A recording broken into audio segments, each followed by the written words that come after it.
6 de la mañana, 58 minutos. Nuestro primer invitado en Primera Impresión, Luis Fernando Torres, asambleísta de Tiempo de Cambio Partido Social Cristiano. Buenos días, gracias por estar aquí. Comencemos por este tema.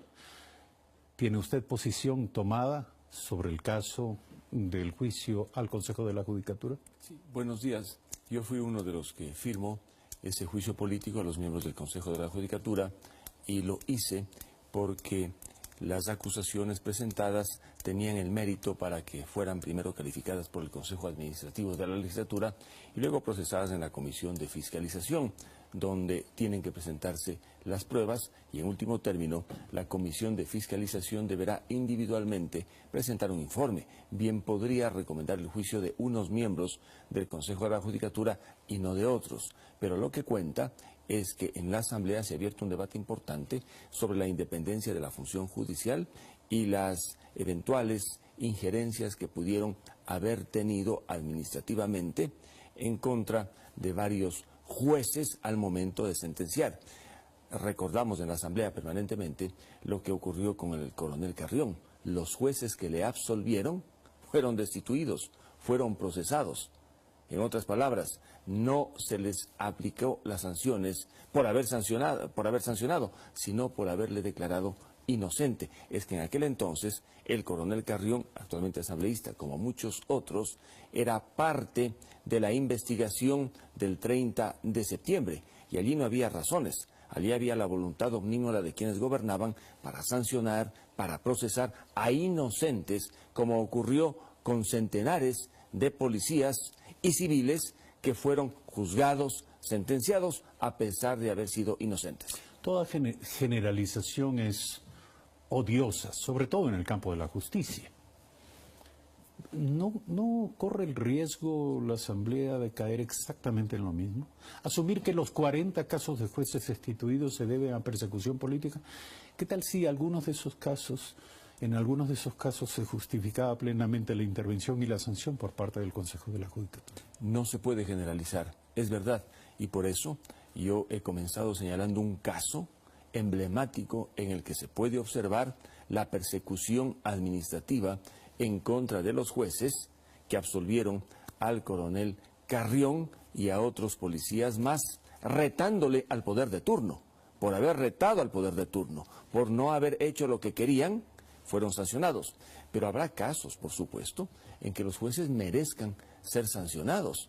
Yo conozco de tantos casos en la vida judicial de jueces que en lugar de ser sancionados, mereciendo ser sancionados, son protegidos. Jueces que se ríen del ciudadano, jueces que archivan las demandas en contra de la ley, solamente por hacerle daño al ciudadano.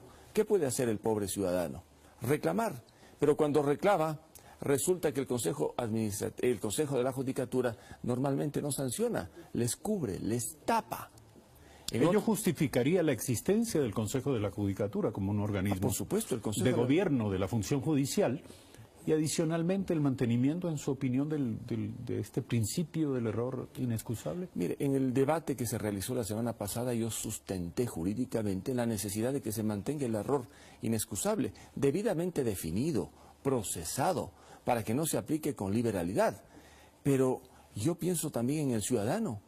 Y existen miles de ciudadanos que son objeto de la burla de los jueces. Al presentar una demanda, por ejemplo, con el nuevo Código Orgánico General de Procesos, los jueces se inventan cualquier argumento, no admiten la demanda, la archivan y el ciudadano se queda en la indefensión. Y luego de ello, cuando un ciudadano presenta una queja, las autoridades provinciales del Consejo de la Judicatura dicen no ha pasado nada, le cubren al juez en lugar de protegerle al ciudadano. Consecuentemente, tiene que estar presente el error inexcusable para proteger al ciudadano, para protegernos de los malos jueces que existen en este país. Hay, por supuesto, muy buenos jueces. Mire usted quién preside ahora la Corte Nacional de Justicia, una jueza de primer nivel que ha hecho carrera. Si todos fueran así, podríamos estar tranquilos, pero resulta que en las diferentes circunscripciones judiciales del país tenemos de todo.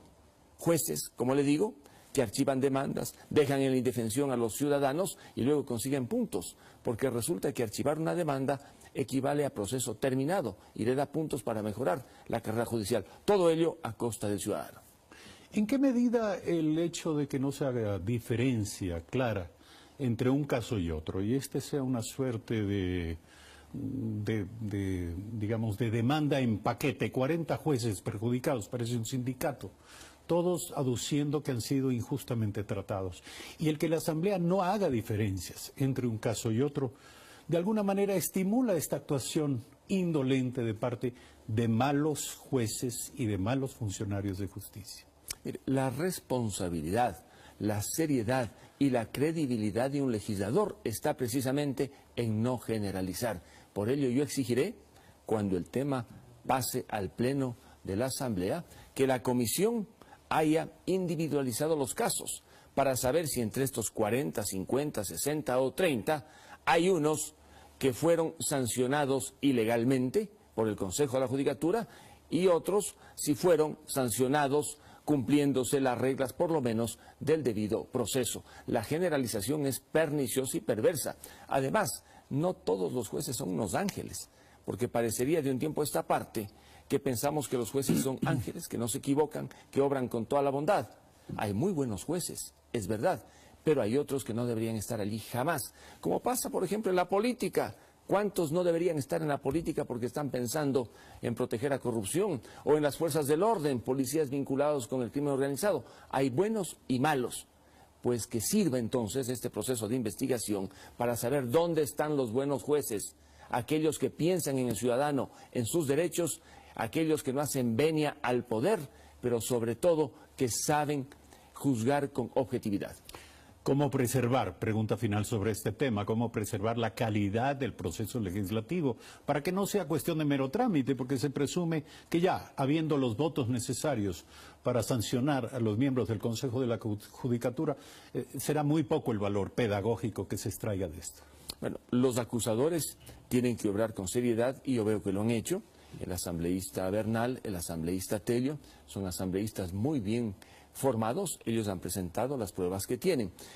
Quienes son objeto del juicio político, entiendo que igualmente han comenzado a defenderse y tiene que valorarse cada una de su argumentación, cada una de las pruebas o evidencias que en su defensa debieron haber presentado. Y la comisión tendrá que presentar un informe individualizado sobre quienes existen responsabilidades políticas y sobre quienes no. No nos olvidemos... ¿Cabe la posibilidad de que sean sancionados algunos de los miembros del Consejo y otros no? Por supuesto, porque si algunos de los miembros no votaron en una decisión controvertida, no tienen por qué responder. La responsabilidad es individual, no colectiva, porque cada uno vota individualmente en el Consejo. Esto hará que el proceso dure muchísimo más que un juicio político a un solo funcionario. Así es, durará mucho más y por ello más bien es probable que el Consejo de Participación Transitorio adelante un resultado que pueda anticiparse al resultado finalmente de la Asamblea, con una diferencia. La Asamblea juzga por responsabilidades políticas.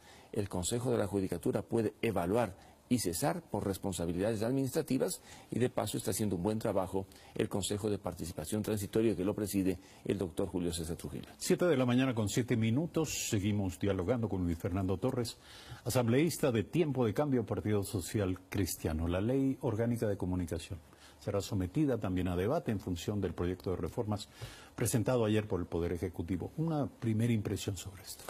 El proyecto de reformas del presidente Moreno, que fue presentado ayer en la Asamblea por el ministro Michelena, trae vientos de libertad. Se comienza a respirar realmente un aire distinto. El hecho mismo de que en el proyecto se elimine a la comunicación como servicio público y más bien se invoque aquello que se dice en tratados internacionales sobre la comunicación, constituye desde todo punto de vista una buena señal que se está dando un giro distinto a la forma como la comunicación ha sido tratada en el país. Pero todo esto se produce al calor de un debate en el que había corrientes, sobre todo a nombre de algunos medios o dueños de medios de comunicación, que sostenían que la mejor ley es la ley que no existe en esta materia. Esta visión absolutamente liberal del tema de la comunicación, la carencia de normativa, la carencia de ley, está todavía en el trasfondo de la idea de que aún con una ley podría haber desbordes, podría haber abusos en el uso de los medios de comunicación que afecten derechos ciudadanos. ¿Cómo enfrentar esto? La Ley Orgánica de Comunicación, aquella que se aprobó el 2013 y cuya inconstitucionalidad parcial demandé en la Corte Constitucional, derogó algunas leyes en el país. Consecuentemente, si se derogara en su totalidad la Ley Orgánica de Comunicación, habría un vacío jurídico y tanto ciudadanos como periodistas y propietarios de medios de comunicación verían que sus derechos quedarían en una situación sumamente precaria. Lo peor que le podría suceder al periodista, al medio de comunicación y al ciudadano sería quedarse sin ley, porque las anteriores no reviven derogar esta ley. Por ello, lo procedente es la reforma y desde la bancada del Cambio Positivo presentamos también oportunamente una reforma consistente a la Ley Orgánica de Comunicación. Lo mejor entonces no es derogar completamente la ley, porque si esto ocurre hay un vacío jurídico, lo más aconsejable es tramitar la reforma. Y existen alrededor de unos 11 proyectos presentados en la Asamblea Nacional que podrían contribuir para que la reforma sea sustancialmente de fondo y permita desarrollar los derechos a la comunicación, a la información e inclusive a la libre expresión. ¿Usted cree que esto generará un debate de fondo dentro de la Asamblea o nuevamente será procesado rápidamente en función de acuerdos previos? Va a generar un debate, indiscutiblemente. Lo que más llama la atención es el nuevo rol que va a cumplir la Defensoría del Pueblo. Si bien no asume las competencias sancionatorias, persecutorias de la Supercom, adquiere competencias que hoy no tiene y que podrían llevar a que se desborden los defensores del pueblo a la hora supuestamente de proteger derechos. Porque eso normalmente ocurre también con algunos defensores del pueblo. Pero si me permite, la Defensoría del Pueblo tiene que asumir las mismas facultades y competencias que ya le señala la Constitución. No puede ir más allá, es cierto, pero en la ley se le dice que asumirá sobre todo la competencia de representar a los ciudadanos y a otros sujetos jurídicos más que se consideren vulnerados frente a los medios de comunicación. La pregunta es, ¿cómo representa? Esto va a terminar en un proceso judicial. Si termina en un proceso judicial no está mal, porque será un juez de derecho el que resuelva una eventual disputa entre un ciudadano y un medio. Pero no puede la Defensoría del Pueblo cargar la mano sobre el periodista, sobre el medio de comunicación. Tiene que tener una actuación sumamente independiente, porque la Defensoría del Pueblo generalmente está para otra función. Y resulta que con la Ley de Comunicación, la Defensoría del Pueblo tiene que mantener un equilibrio, porque después de todo también están los derechos de los periodistas a informar frente al derecho que pueda tener un ciudadano. En todo caso, sí es fundamental e importante que se proteja también a los ciudadanos, porque a veces se cometen abusos. En nombre de la libertad de comunicación se deshonra a personas, a familias. Existen los recursos para que alguien se defienda. Puede ir donde los jueces, pero ahora va a intervenir, digamos, en la mitad del camino, el defensor del pueblo. Ahora, nos dice el diario El Telégrafo de esta mañana que la reforma elimina el linchamiento mediático, pero todos sabemos que podemos eliminar el concepto de la ley. Sin embargo, el problema puede seguir existiendo. Se pueden dar casos del uso reiterado, sostenido de los medios de comunicación de una manera, insisto, sistemática en contra de determinados actores, ciudadanos, individuales o corporativos, de cualquier tipo, en función de acosarlos, de generar acoso mediático. ¿Cómo enfrentar esto? El gran problema del linchamiento o acoso mediático previsto en la Ley Orgánica de Comunicación que se aprobó en 2013 fue su pésima tipificación. La conducta era tan abierta con esas sanciones que imponía la Supercom que al final no se le protegía al ciudadano, pero se le permitía a la Supercom que castigue sistemáticamente en nombre del linchamiento mediático. Con la eliminación desaparece este concepto pésimamente incorporado en la ley, pero el medio, al final, el medio de comunicación o el periodista, no puede librarse de responder en el evento de que ocurra lo que usted dice, que haya un acoso, porque se ha conocido efectivamente de medios, de periodistas, que sistemáticamente acosan a ciudadanos que no pueden defenderse de la misma manera, porque la réplica es insuficiente, el pedido de rectificación es insuficiente. En ese caso, el ciudadano debería tener todas las vías abiertas para acudir primero a la Defensoría del Pueblo, para que interceda, intermedie y en último término a la justicia. Porque lo primero es la dignidad de la persona. Y en este caso, la dignidad, el buen nombre, el honor y la intimidad del ciudadano. ¿Qué hacer en el caso de lo mismo, pero cuando se produce en torno a un funcionario público? Hay funcionarios públicos, y lo sabemos, en el gobierno pasado esto fue clarísimo. Esto que llamábamos ayer la hipersensibilidad frente a la manifestación de la opinión sobre la gestión pública, que consideran que están siendo mencionados de manera frecuente, de modo injustificado, y peor todavía, criticados de manera frecuente. ¿Cuál cree usted que sería el tratamiento en este caso? Si un funcionario público dice ser objeto de persecución mediática. El que ingresa a la política o el que decide ser funcionario público debe saber que está expuesto a niveles de ataque y de crítica mayores a los que podría estar expuesto un ciudadano. De allí que el umbral de tolerancia debe ser más alto.